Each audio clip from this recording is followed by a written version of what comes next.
Hello everyone, क्या हाल चाल है आप सबके। Hope you guys are doing really well and welcome back to my channel. सुबह सुबह का टाइम है और हम नाश्ते वगैरह से फ्री हो गए थे। मैं किचन में काम ही कर रही थी कि विंडो क्लीनर्स आ गए। बेसिकली जो हमारी बिल्डिंग मेंटेनेंस कंपनी है वो हर कुछ दिनों बाद विंडोज को बाहर से क्लीन करते हैं। तो आज वही दिन था, तो मैंने सोचा चलो कैमरा उठा के आप लोगों को भी दिखाऊं कि ऐसे होता है, बाहर से विंडोज ऐसे क्लीन की जाती हैं, अंदर से हम लोग क्लीन कर लेते हैं। क्योंकि अपार्टमेंट्स हैं और मैं मतलब ऊपर फ्लोर पे रहती हूँ, तो इसलिए इट्स नॉट ईजी, मैं बाहर निकल के नहीं खुद से साफ कर सकती। इस तरीके से ये लोग क्लीन कर लेते हैं प्रॉपरली। और इनका जो भी ये टूल है, इसमें शावर्स लगे हुए हैं जिससे पानी निकल रहा है और ब्रश है जिससे वो क्लीन कर देते हैं। अच्छा, जब ये क्लीन करके जाते हैं ना, तो ये पानी के कुछ स्टेन्स रह जाते हैं क्योंकि जाहिर है उन्होंने इतने प्रेशर से पानी मारा हुआ होता है, बट विंडोज वगैरह प्रॉपरली क्लीन हो जाती हैं बाहर से। अच्छा, सुबह हस्बैंड को नाश्ता वगैरह तो दे ही दिया था, घर के बाकी काम भी कर लिए थे। उसके बाद ना मैं अनार लेके बैठ गई थी क्योंकि ये एक बड़ा लंबा टास्क होता है। और वैसे तो अनार छीलने के बहुत सारे तरीके होते हैं, वो स्पून मार मार के भी एक तरीका होता है, बट मुझे भाई वो समझ नहीं आते। मैं वही पुराने देसी स्टाइल से अनारों को छीलती हूँ जिससे हमारी अम्मा छीला करती थी और पुराने लोग छीला करते थे। और अनार मुझे बहुत ज्यादा पसंद है, लेकिन इनको छीलना एक बहुत तफसीली काम है। आपको बैठना पड़ता है सुकून से और ध्यान से, बहुत टाइम लगता है। चलो टाइम की भी खैर है। एक्चुअल जो उलझन मुझे होती है ना, वो ये कि इससे आपके हाथ बड़े काले काले से हो जाते हैं क्योंकि इनमें आयरन होता है। तो अनार छीलने के बाद ना हाथ और नेल्स वगैरह सब थोड़े ब्लैक ब्लैक से हो जाते हैं, बट क्या करें भाई, पसंद बहुत है मुझे अनार, तो वो छीलते ही हैं।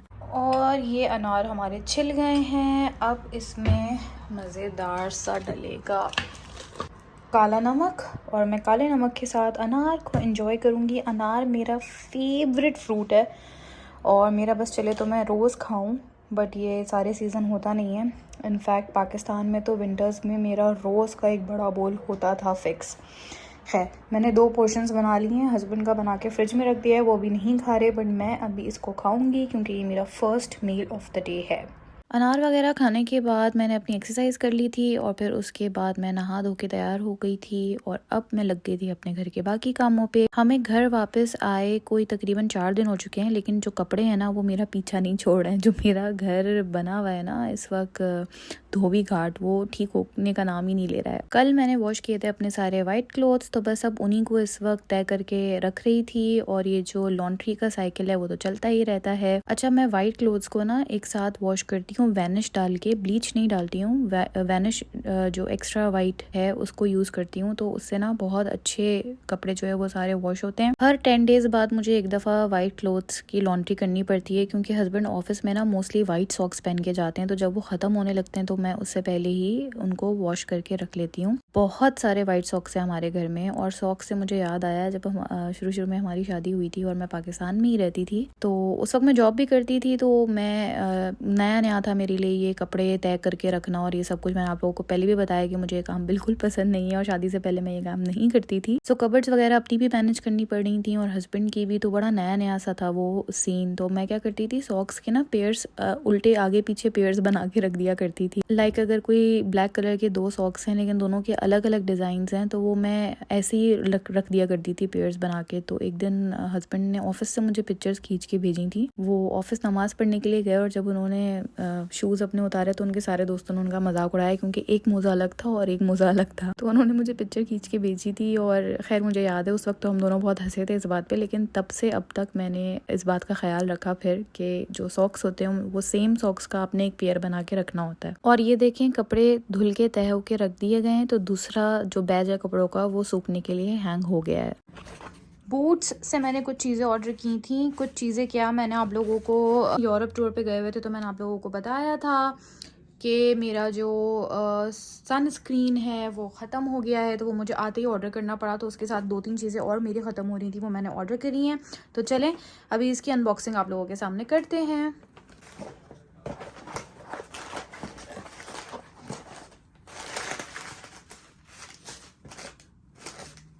अच्छा, ये सारी चीज़ें ना मेरी ख़त्म हो रही थी, तो मैंने एक या दो एक चीज़ इसमें नहीं है, बाकी सारी जो चीज़ें मेरी ख़त्म हो रही थी मैं यूज़ कर रही थी, वही मैंने दोबारा से मंगाया है।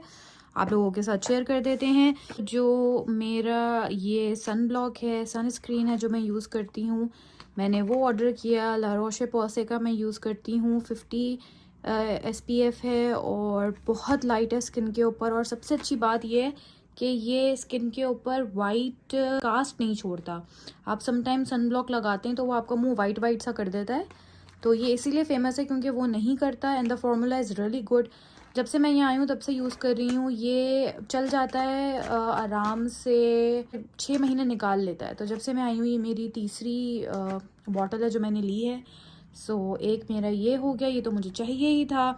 अच्छा, इसके साथ बूट्स ना शॉपिंग करने के लिए बेस्ट है। अगर आप यूके में हैं या ऐसी जगह पर हैं जहाँ पे बूट्स है तो बूट्स से ज़रूर शॉपिंग क्या करें, क्योंकि उस पर डिफरेंट डिफरेंट डील्स आई हुई होती हैं। जैसे आजकल आई हुई है 3 for 2, यानी कि 2 के पैसों में आपको एक चीज़ फ्री मिल जाएगी, यानी 2 के पैसों में 3 चीज़ें आपको मिल जाएंगी। इसके साथ ना ला रोशे पॉसे का ये थर्मल मिस्ट भी चाहिए था। ये बेसिकली फेस मिस्ट है और थर्मल स्प्रिंग वाटर है, सेंसिटिव स्किन के लिए होता है, but I heard really good reviews about it. Mist का काम करता है, तो मैंने ये मंगाना था, ट्राई करना था, तो मैंने ये अच्छे प्राइस में मुझे दिख रहा था, तो एक मैंने ये ऑर्डर किया, साथ ये ऑर्डर किया। एक ऑप्शन मेरे पास आ रहा था, मैं और कोई चीज़ ऑर्डर कर सकती थी, तो जो फ्री चीज़ मैंने ऑर्डर करी वो मैंने दोबारा ये ला रोशे पॉसे का थर्मल स्प्रिंग वाटर मिस्ट ही ऑर्डर किया। ये ख़त्म हो जाएगा तो इसको यूज़ कर लेंगे। रीज़न इसलिए कि मुझे और कुछ ला रोशे पॉसे का समझ आता नहीं है या मुझे ट्राई करना नहीं था, तो मैंने सोचा कि ये तो आराम से 6 महीने चलता है, इसको मैं दोबारा क्यों मंगाऊं। जब ख़त्म होगा तो फ्रेशली फार्मूला जो बना हुआ जो फ्रेश पीस होगा वो मंगा लेंगे। इसीलिए फिर मैंने ये और ये ऑर्डर कर दिया कि मुझे इन 2 चीज़ों के साथ ये एक फ्री मिल गया। मैंने मंगाना था अपने लिए डे क्रीम या जो भी मॉइस्चराइज़र होता है फेस पे लगाने के लिए वो।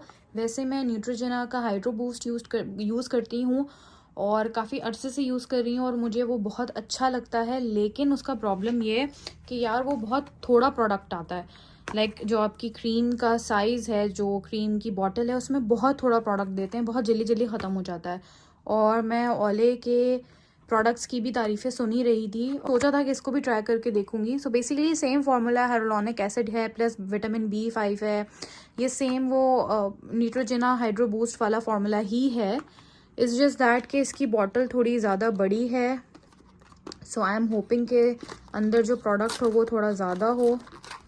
और पैकेजेस खोलने में मैं बहुत ही कोई पैथेटिक हूँ। चलो फट ही गया, वो खुला तो नहीं, बट ये है इसकी बॉटल एंड आई होप कि ये अंदर से प्रोडक्ट इसका ज़्यादा हो। Oh nice, packaging is really nice. Oh product भी ज़्यादा है, चलो दैट्स गुड। इसको यूज़ करेंगे, देखेंगे कि दोनों में कोई डिफरेंस है या नहीं। वैसे थोड़ा सा मैंने लिया हाथ में, सेम फार्मूला है बिल्कुल, ये भी डे जेल ही है। सो ये चीज़ें मेरी स्किन केयर की आ गई, ख़त्म हो गई थी, अब इनको यूज़ करेंगे और आप लोगों से शेयर करूँगी। ये और मिस्ट एक नया इंक्रीज़ हुआ है मेरे स्किन केयर रजीम में, बाकी सनब्लॉक तो पुराना वाला ही है। शाम में कुछ भूख सी फील हो रही थी तो मैंने सोचा कि चलो स्मूदी बना लेते हैं। और वैसे तो मैं चुकंदर का जूस बनाती हूँ कैरेट वगैरह डाल के, एप्पल डाल के, लेकिन आज मैंने सोचा कि अपनी स्मूदी में भी थोड़ा सा चुकंदर डाल के देखते हैं कैसा रिजल्ट निकलता है। क्योंकि स्मूदी का प्लस पॉइंट ये होता है कि आपके ना बॉडी में फाइबर भी चला जाता है उस फ्रूट का या वेजिटेबल का जो आप ले रहे होते हैं, तो स्मूदी बेहतर होती है जूस निकालने से।